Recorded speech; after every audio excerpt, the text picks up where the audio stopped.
Hello there.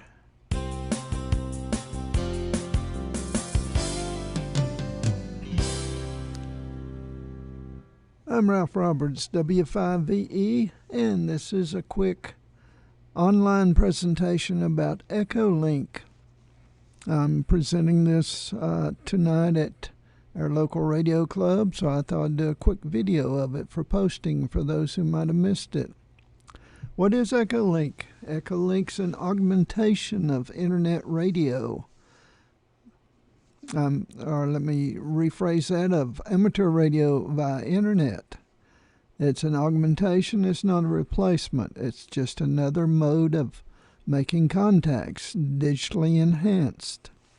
Now, the exciting thing about this, especially for those with a technician class license, is you can work DX. You can talk to people in Europe, Australia, Japan, wherever, legally, using the internet to connect to radios in their country. For example, 2-meter repeaters, 440 repeaters, 220 repeaters, etc. And it's legal for a technician to do that. I could go into a lot more on that, but let's concentrate on the big thing here. Technicians, you can work DX. And of course, us old timers, we can work DX too. It's a really good thing. So, if I could have a drum roll here.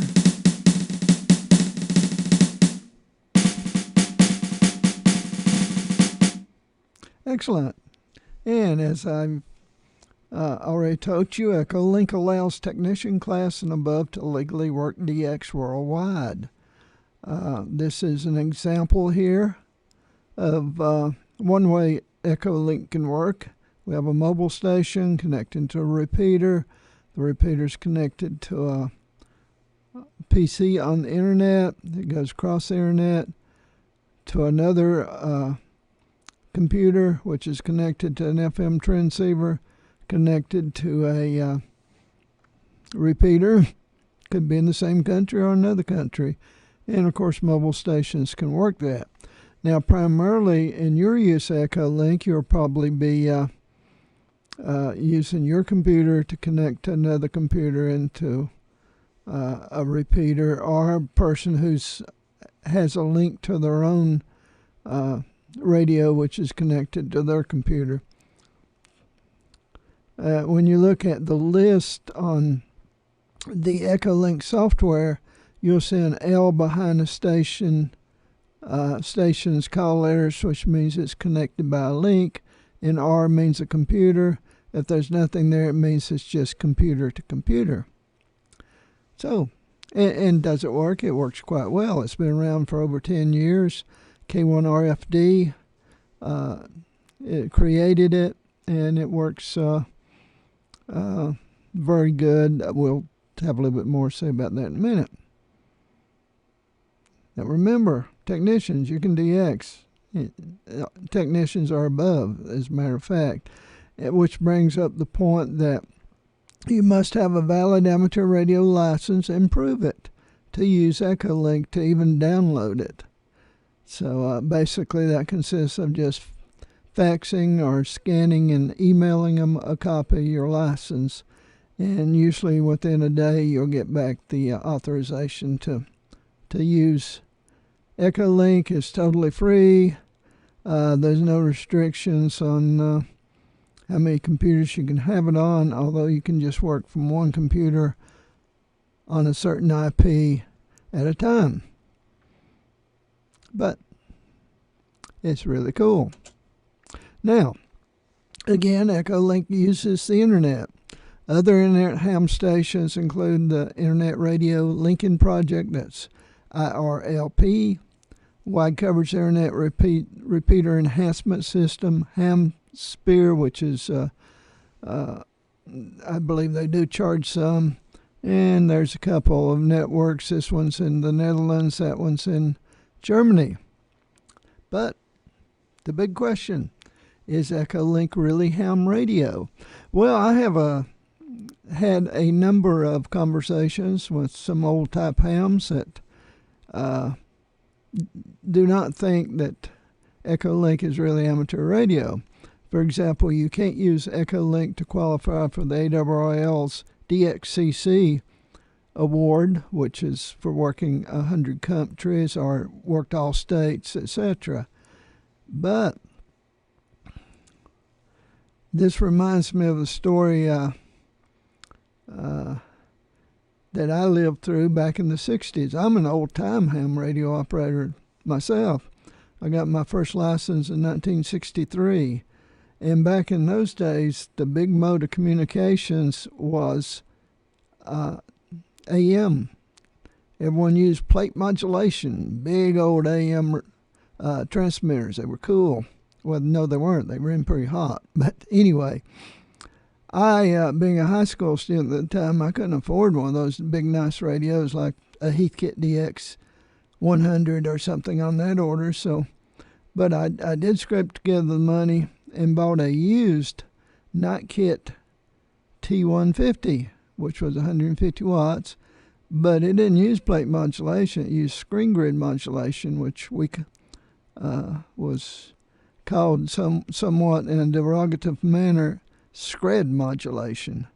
And I would get kidded about that a lot, but luckily single sideband was coming along then, and those who called my screen modulation scred called single sideband Donald Ducks.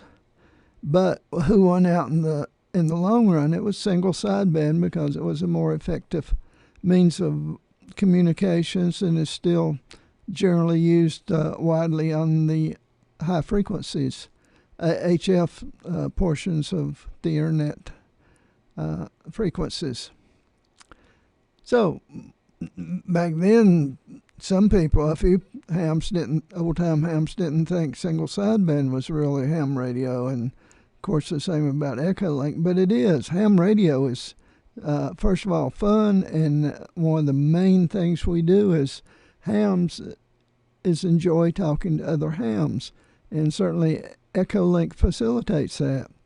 If you're an extra like I am with and you have a whole bunch of radios and everything, and you like to talk, work DX and everything, but the band's closed, well, get on EchoLink. It's always open. Okay, 3 ways to use EchoLink. We touched on this before, but you can do computer to computer, your radio to a computer, to another computer, to another radio, and this again can be a repeater station or just computer to computer. So again, yes, it's amateur radio for sure. It's just a new media, a new way of augmenting your enjoyment of hamming. And again, we have this illustrations from EchoLink.org, which is the EchoLink site and has a lot more information. So EchoLink.org is where you go. Excuse me, is where you go to prove your ham license. You have a ham license and download the software. Now, and again, I've already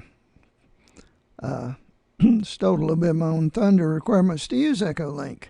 You must be an amateur radio operator, technician, or higher. You must prove this by scanning or faxing and emailing. Wait a minute, I got that backwards, didn't I? You must prove this by faxing or scanning and emailing a copy of your license. See EchoLink.org for details. And, of course, once proved, you can log in, download, and use EchoLink. Now, downloading EchoLink software. After registration is approved, you'll be able to log in using your call and download the Windows version of the program. Now, you can only get the Windows version on EchoLink.org. However, there are versions for Mac, Linux, iPhone, and Android phones, and they're available elsewhere. For example, use EchoHam from the Mac Apple Store. And the iPhone app you can get on the Apple App Store. Android from the Play Store. I have a Galaxy S5 phone and I run Android I run EchoLink on it probably more often than on anything else I have. I also have it on a Android tablet and on a couple Windows 7 computers. And I'm in the process of setting up a Linux EchoLink. On Linux, you have basically two choices that I found. You can run it on Wine, which is a Windows emulation program, or you can get SVX Link, which is you install and run under native Linux. And this is the download page on EchoLink. You'll notice here you have to put in your call sign and your email address, and your call sign has to have been approved or else it won't let you submit and download. But once you do this, I've done that, you can click on submit, and then you can go to download the Windows version.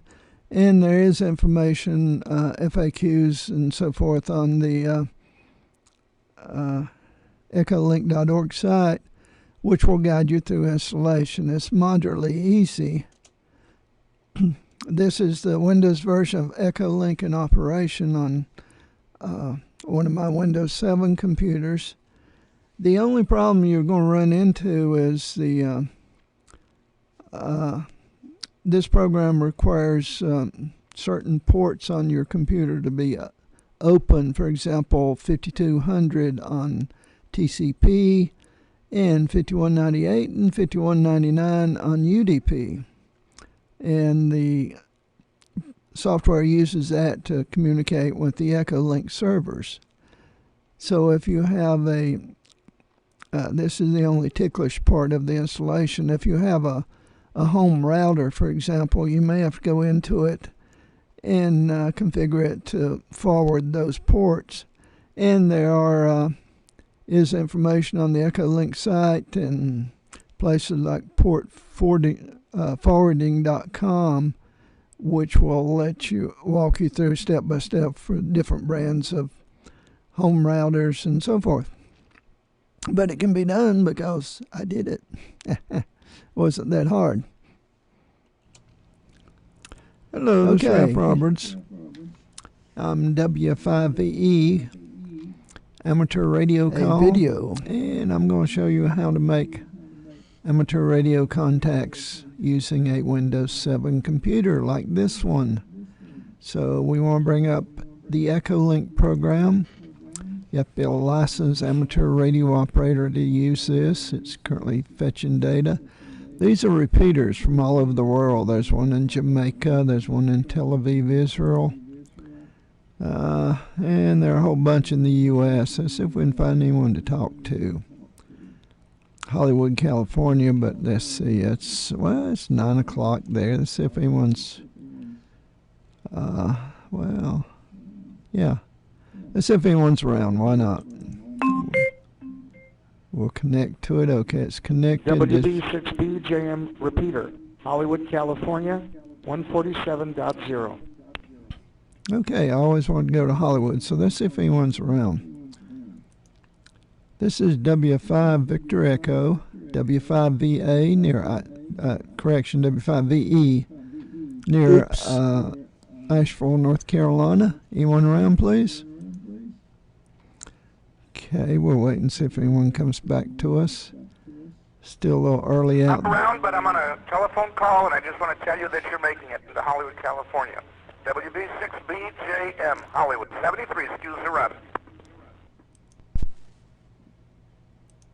Okay, well, thank you. I always knew I would eventually make it to Hollywood. I appreciate the report.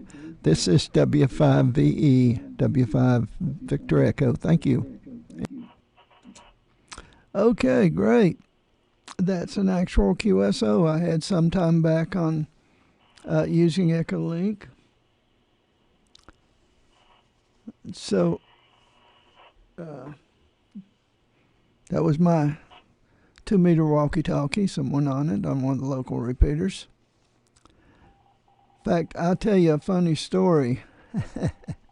Yesterday I was talking I'm located in Asheville, North Carolina. As you may or may not know, but I am, or just outside of Asheville. But yesterday I was talking through a repeater in Lopez Island, Washington, up in Washington State. And the guy that heard me on when I called QRZ and identified myself and gave my locations, Asheville, North Carolina, he didn't know about EchoLink, and he certainly didn't know that the repeater there in Lopez Island was connected to EchoLink. He was just trying to figure out how was a station all the way across the continent getting into that repeater. And he asked me in those terms. He says, "How are you getting into this repeater?" And I said, "Pretty much full quieting." But then I relented and explained how EchoLink works. So basically, it's a computer-based amateur radio system that's free of charge. It's just a means, again, of enhancing your ham radio experience. EchoLink, of course, allows hams to communicate with other hams using voice over IP, VoIP technology, for at least a part of the path between them. Now, VoIP's been around quite a while, and I see I'm getting ahead of myself. I'll tell you about that in just a second. EchoLink was designed by K1RFD, Jonathan Taylor, back in the early 2000s, and it's maintained by several volunteers now and does real well. Thanks, Jonathan. Thank you. Now, it resembles Skype. Skype is a famous voice over IP system that lets you use the internet to make regular telephone calls. But EchoLink has the unique ability of linking to an amateur radio station's transceiver. EchoLink typically offers better quality connections as well as higher reliability ones. Any cheap handheld within range of an EchoLink node can access and work worldwide without modification or special circuit being required. Now that's pretty doggone cool in my opinion, and it works really well. Now, the EchoLink software operates in two modes. Single user mode is what most of us use, the one you'll probably use most, using your computer's microphone and speakers to connect with other hams worldwide. Remember, you're connecting to a server somewhere that's connecting to a repeater station or an individual station, and you're going out over the air. It's pretty neat to think that, like yesterday, I was talking to a guy in Bosnia. Bosnia's in the Balkans and Eastern Europe, was part of the old Yugoslavia.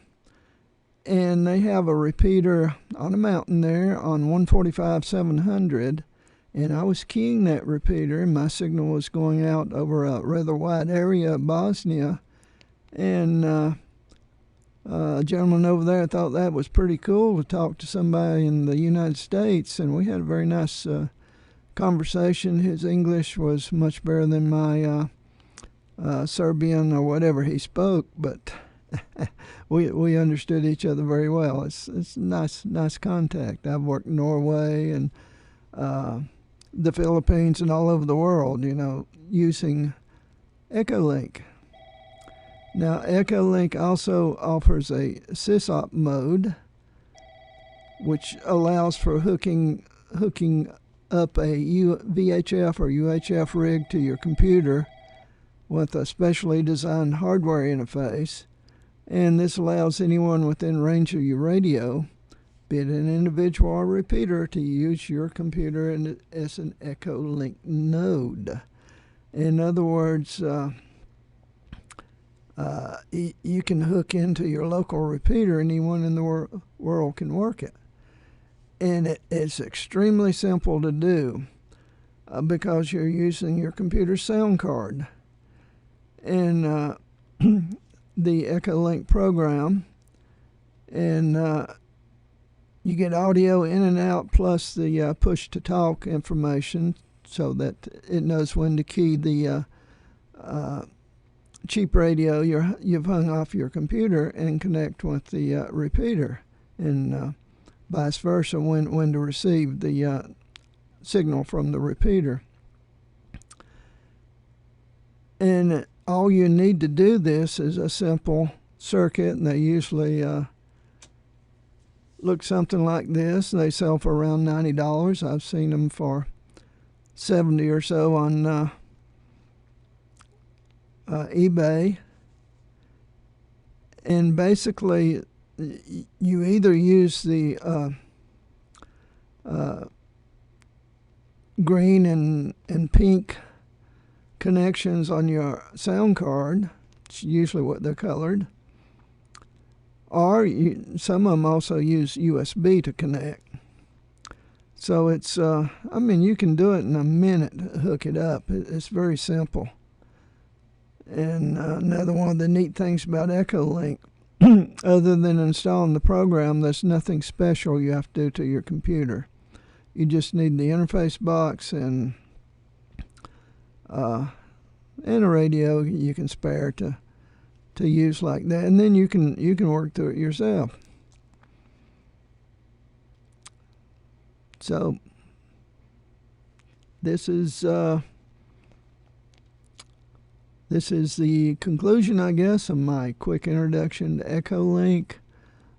It's just not that complicated. Again, go to EchoLink.org, EchoLink.org, and find out more about it and get on and enjoy yourself. Do a search. You can do a search for W5VE and call me, and I'll be happy to talk to you. So, 73, enjoyed it. W5VE is clear.